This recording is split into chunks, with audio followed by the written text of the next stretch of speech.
En laminado es muy habitual el tener que calcular las velocidades de rotación de los rodillos o bien las velocidades de entrada o salida de la chapa en alguna etapa del proceso de laminado. ¿Vale? Entonces, supongamos que tenemos un tren de laminado formado por dos etapas, es decir, dos pares de rodillos. Aquí la etapa 1, que está a punto 1 y punto 2, entrada y salida, y la etapa 2, punto 2, punto 3, entrada y salida. Tenemos aquí el primer par de rodillos con una velocidad de giro N1 y la velocidad de giro la velocidad de giro VR, que sería la velocidad lineal en la periferia, serían las variables. Esta sería la de giro y VR sería la velocidad en la periferia del rodillo. Ahí serían las variables un poco habituales en este proceso. Luego tendríamos aquí la velocidad de entrada y aquí tendríamos la velocidad de salida, en la etapa 2. Y luego tenemos en el par de rodillos pues una variable que se llama S, que es el deslizamiento hacia adelante.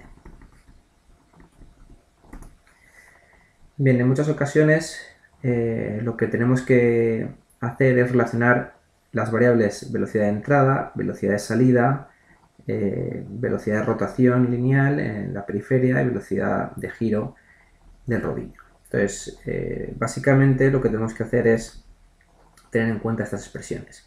El deslizamiento hacia adelante nos relaciona la velocidad final en la etapa 1, por ejemplo, la velocidad final de la etapa 1 menos la velocidad de rotación en esa etapa 1, partido de la velocidad de rotación en la etapa 1.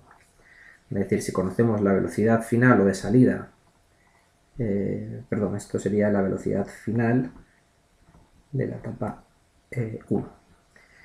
¿Vale? Si nosotros conocemos esta velocidad final y sabemos el deslizamiento hacia adelante, pues podemos calcular la velocidad de rotación del rodillo. Conocida la velocidad de rotación del rodillo, la expresión para pasar las revoluciones por minuto en la variable n, pues es directamente 2πr por n partido 60.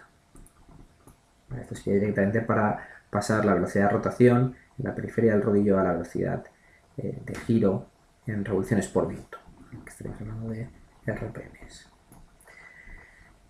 Si no conocemos la velocidad final de la etapa 1, si no conocemos UF1, lo habitual es que tengamos que emplear lo que es la conservación del flujo volumétrico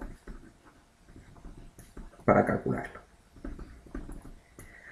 Eso lo que nos indica es que el flujo volumétrico, es decir, lo que es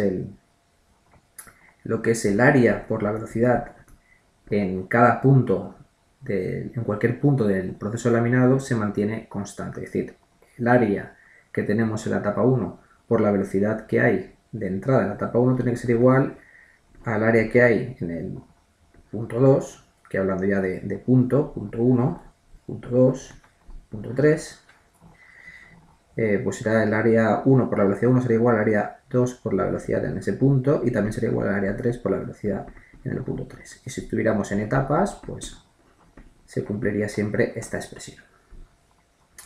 De manera de que a lo mejor nosotros no conocemos la velocidad final en la etapa 1, que sería la velocidad 2 en el punto 2, pero sí que a lo mejor conocemos la velocidad de salida en el tren, en la velocidad final. A lo mejor conocemos la velocidad final en la etapa 2, que esto es V3.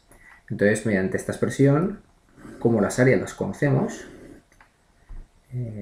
por lo menos suele ser una variable del diseño del tren de laminado y será conocida o se puede calcular, pues con la conservación del flujo volumétrico podemos calcular la velocidad en cualquier punto del tren de laminado y con ello y con la expresión del deslizamiento hacia adelante podemos calcular el valor de la velocidad de rotación y posteriormente podemos calcular la velocidad en revoluciones por minuto del rodillo. ¿Vale? Sería un poco las tres expresiones que habría que utilizar para resolver una típica pregunta que es relacionada con la velocidad de giro de los rodillos en una determinada etapa del proceso laminado.